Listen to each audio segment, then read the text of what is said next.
LGBTQ. Hey there! The Pride month is over, and so I'm super late to the party, but it's just the story of my life. And you're not someone's ally for a month, right? It's valid all year round. So today I want to show you how to make this cute little LGBTQ ally cross-stitch patch. And obviously you can apply this method to any other cross-stitch patch that you want to make. Just make sure it's rectangular. I don't think it would work with any other shape. And if you want to make this exact one, I put my pattern on Etsy for a very low price, so check this out. And as you can see, I made it on a white Aida, but it will work as good on the black one, maybe even better. But it depends on what look you want to go for. And yeah, I think that's it. So without further ado, let's get started. First, let me show you what I will use. So it's a cross-stitch patch, so basically I will use just basic cross-stitch supplies like Aida. I will use 14 count Aida, but you can use whatever density you want. I would suggest maybe even 11 count, so the patch is a little bit bigger, but we'll see how it goes with that density. Another thing is embroidery floss.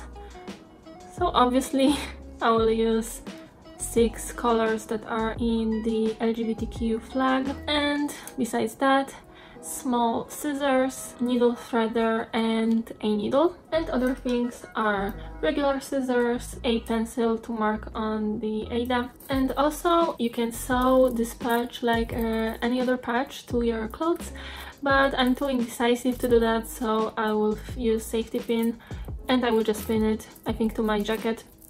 But like I said, you can sew it. First thing that I'm gonna do is I will mark where my pattern starts and ends. And yeah, the pattern. I drew it myself, and you can do it too. But I put it on Etsy, so you can also just buy it on Etsy. It's very small, so the price is low. But yeah, like I said, it's not a complicated pattern. You can draw it yourself if you want. And my pattern is 32 by 12 stitches, so I will start somewhere in the middle. I will mark first stitch and then I will count 42. Okay, it's here, but let me just double check that. Okay, here's the last stitch and 12. Okay, and so the fourth corner is here. Yeah, so the size of the patch will be this. It's very small. I will cut the excess. And what I think I will do is I will leave a margin, 3 stitches I think. Now I will cut it out, leaving 3 stitches at every side. So let's start here. 1, 2, 3.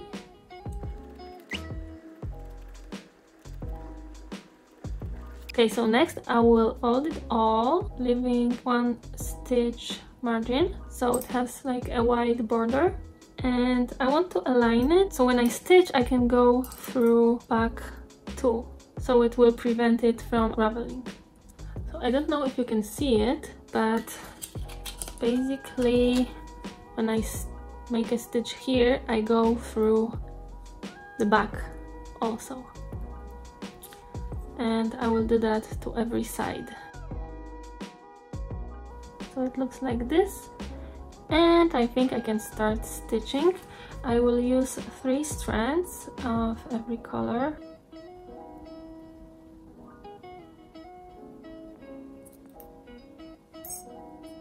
Okay, and I will start stitching from the corner, and like I said, I will go through the back so it's secured like this. So I went through this and this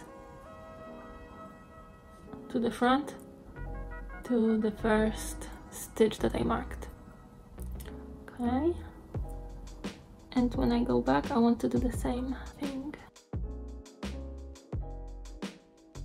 Okay, I'm back at the top, and basically now with every stitch I want to make sure I'm going through both layers, this and this, so it's nice and secured.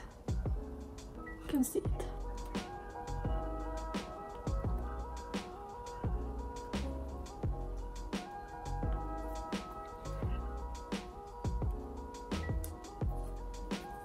Okay, and I'm at the end of my thread, so I will secure it like this.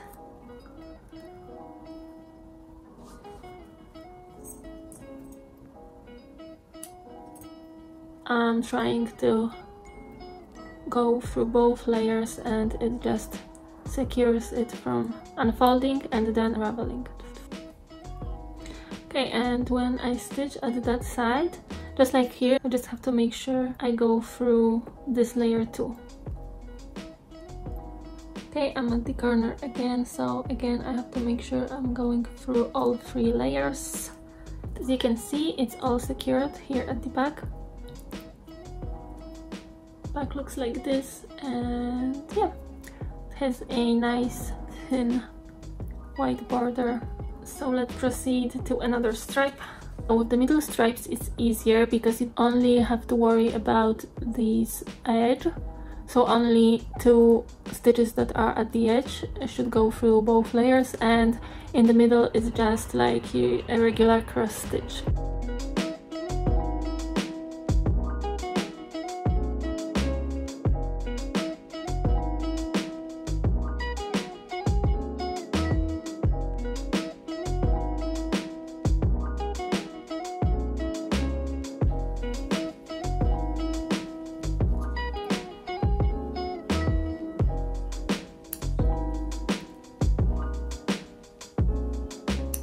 So now I'm just gonna erase that pencil here with the regular pencil eraser, and it's ready to be pinned to my jacket.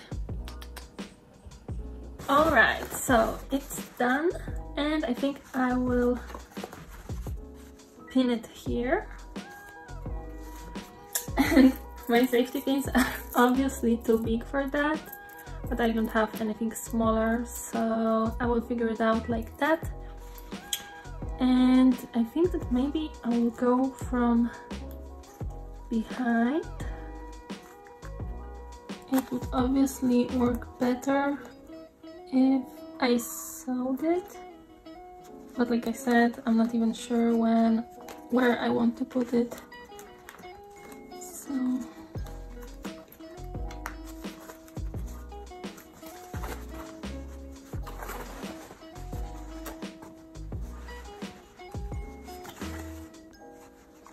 I think it looks cool.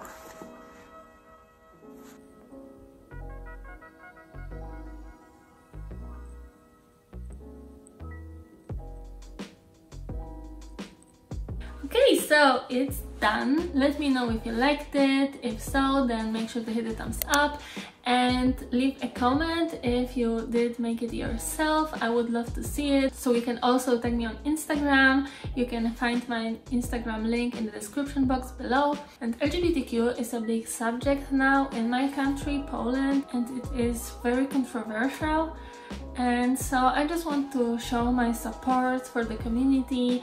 I'm not a part of the community, as you probably figured out, as I'm an ally, but I will wear this proudly, and so I think I can at least do that. And yeah, I think that's it for today. If you want to see more content like that, make sure to hit the subscribe button.